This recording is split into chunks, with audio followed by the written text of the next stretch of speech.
En los últimos años hemos visto un auge cultural enorme por aumentar la inclusión en absolutamente todos los medios. Películas, series, caricaturas, videojuegos, libros. Y quiero dejar algo muy claro desde el inicio. Yo no tengo ningún problema con la inclusión de personajes LGBT en las historias. Nunca lo he tenido. El problema que tengo no es la inclusión en sí. El problema es cómo se ejecuta esa inclusión. Porque incluir no significa automáticamente representarlo bien. Y representar no significa simplemente reducir un personaje a una sola característica que es su sexualidad. Porque seamos honestos, Occidente ha tenido una racha terrible manejando la inclusión, no solo en temas LGBT, sino en general. Y no quiero meterme en debates de lo políticamente correcto e incorrecto, pero sí creo que hay que ser sinceros. Una gran parte de estas inclusiones están pésimamente escritas. No porque el personaje es LGBT, eso vale madres, sino porque la escritura es floja, simplista y condescendiente. Claro que también existe gente que critica un personaje únicamente por ser LGBT, pero eso ya llega a la ignorancia, entonces no es el punto que quiero llegar a tocar. El problema real es que muchas producciones occidentales cometen un error fundamental. Construyen todo el personaje alrededor de su identidad LGBT. Se dejan de lado motivaciones, conflictos internos, personalidad, valores, defectos y contradicciones para que absolutamente todo en ese personaje gire alrededor de una sola cosa, que es su sexualidad. No crean individuos complejos que casualmente son LGBT. Crean caricaturas cuya única razón de existir es representar una etiqueta. Y lo más irónico es que en su intento de incluir, lo único que hacen es aumentando la brecha de diferenciación, porque convierten a los personajes en el otro, en algo separado, en algo definido únicamente por su orientación sexual o su identidad, en lugar de mostrar personas completas que simplemente existen y tienen otra sexualidad. Por eso resulta tan interesante que Japón, un país históricamente conservador y homofóbico, tenga algunas de las mejores representaciones LGBT que nos ha dado el mundo de animación. Y no estoy hablando del yaoi o yuri, que muchas veces, la neta, seamos sinceros, no buscan normalizar, sino en algún punto hasta fetichizar. Estoy hablando de inclusión orgánica, integrada al mundo, a la narrativa y a los temas centrales de la obra. Y si hay una obra que destaca brutalmente en eso, ese es One Piece. Eiichiro Oda es conocido por muchísimas cosas. Su world building, su creatividad, su capacidad de hacerte llorar por un barco. O sea, simplemente es la verga. Pero algo de lo que se habla un poquito menos es de lo bien que ha sabido escribir personajes LGBT. Personajes que no solo existen, sino que se ganan el corazón de millones. No porque representan una ideología, sino porque representan humanidad. El ejemplo que más quiero y uno de mis personajes favoritos de toda la serie es Bon Clay, también conocido como Mr. Two. Bon Clay aparece por primera vez en el arco de Arabasta como miembro de Baroque Works, una organización criminal que lo único que busca es desestabilizar y apoderarse del país de la arena. Su primera impresión, siendo completamente honestos, no es nada buena. Bon Clay entra en escena como un personaje exagerado, extravagante, histriónico, que está claramente diseñado más que para provocar una risa. Desde una lectura súper superficial, podrías pensar que es simplemente un chiste homofóbico, y la neta es que en un inicio parece eso, el típico personaje queer ridiculizado, reducido a gestos exagerados y comportamientos caricaturescos. Y lo peor es que, les digo, la obra parece darte la razón cuando recién aparece Bon Clay, ya que Bon Clay no parece tener mucha profundidad más allá de ser el enemigo cómico a vencer. Pero aquí es donde Oda hace algo que muy pocos escritores se atreven a hacer: evolucionar al chiste hasta convertirlo en una persona genuinamente humana. A medida que el arco avanza y Bon Clay interactúa con los sombreros de paja, se empieza a revelar quién es realmente, no solo como combatiente, sino como individuo. Descubrimos que Bon Clay tiene un código, una lealtad férrea, una forma muy clara de entender la amistad y el honor.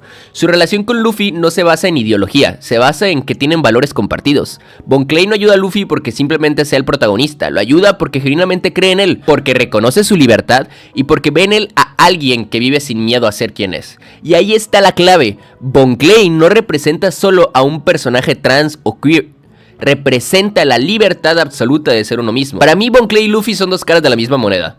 Luffy representa la libertad externa, es decir, vivir sin cadenas, sin reyes, sin opresión, mientras que Bon Clay representa la libertad interna, ser quien eres sin pedir disculpas, sin vergüenza y sin miedo al juicio. Y eso queda inmortalizado en una de las frases más poderosas que ha dicho un personaje LGBT en la historia. Porque somos amiguis. No, esa no era. Quizá me desvíe del camino de un hombre o del camino de una mujer, pero jamás me desviaré del de un ser humano. Esta frase no solo es hermosa, es revolucionaria, y para entender su peso real hay que contextualizarla. Arabasta se publicó a principios de los años 2000. Estamos en 2026 y a pesar de la normalización global, Japón sigue siendo un país donde la diversidad sexual es un tema sumamente incómodo. Ahora imaginen el impacto de esa frase hace más de 20 años. No es un discurso político, no es una lección moral, es una declaración de identidad profundamente humana. Y claramente la historia de Bonchan no termina ahí. Después de sacrificar su libertad para proteger a sus nuevos amigos, muchos años después tenemos el placer de volver a verlo en el arco de Impel Down. Que si en Arabasta ya amábamos a Bon Clay, bueno, en Impel Down se terminó consolidando como uno de los favoritos por convertirse en un futuro Mugiwara. Bon Clay en Impel Down fue el MVP, no importa por dónde se intente ver. Fue aquel que siempre estuvo ahí para apoyar a Luffy, sacrificó su salud y libertad para ayudarle a escapar. Bon Clay demuestra algo fundamental. Un buen personaje LGBT no necesita existir solo para ser LGBT. La inclusión no está en la etiqueta, está en el trato narrativo que se le da al personaje. Bon Clay es valiente, leal, emotivo, fuerte, vulnerable, chistoso. Es un personaje completo. Su identidad es parte de él, pero no lo define por completo, y por eso funciona tan bien. Pero claramente Bon Clay no es el único gran ejemplo que ha hecho Oda. Más adelante conocemos a Emporio Ivankov, uno de los personajes más radicales que ha dado el shonen.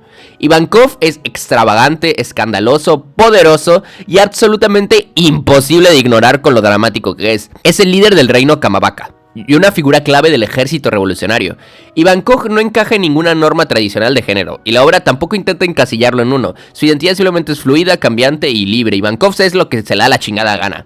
Literalmente puede alterar hormonas, pero ese poder no se usa simplemente como burla, sino como una extensión de su filosofía. Es que el cuerpo es mutable, la identidad es personal y la libertad está por encima de todo. Lo brillante de Ivankov es que nunca se siente como un personaje que está ahí simplemente para educarte sobre sexualidad.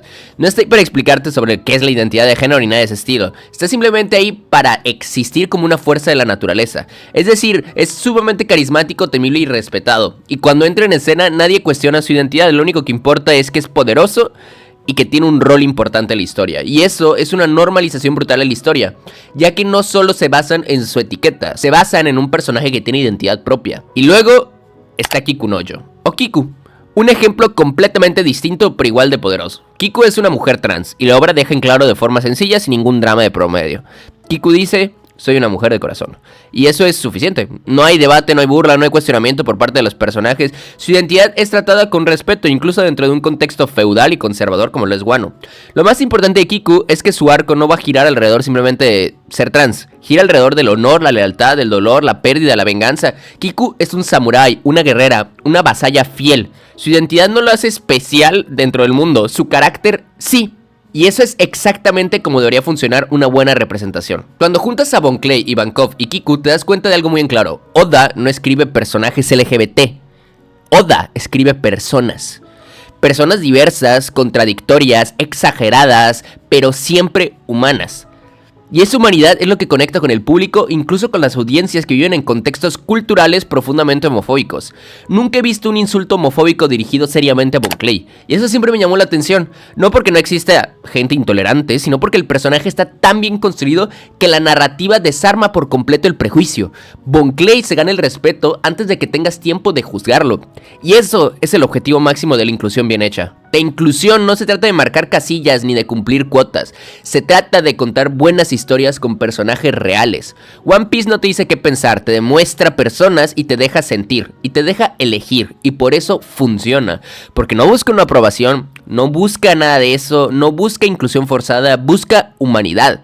Es importante decirlo, el chiste no es evadir la inclusión, lo diré de forma directa. La inclusión es necesaria, pero tiene que ser bien manejada para que tenga significado, para que pueda representar de una forma genuina lo que significa formar parte de la comunidad.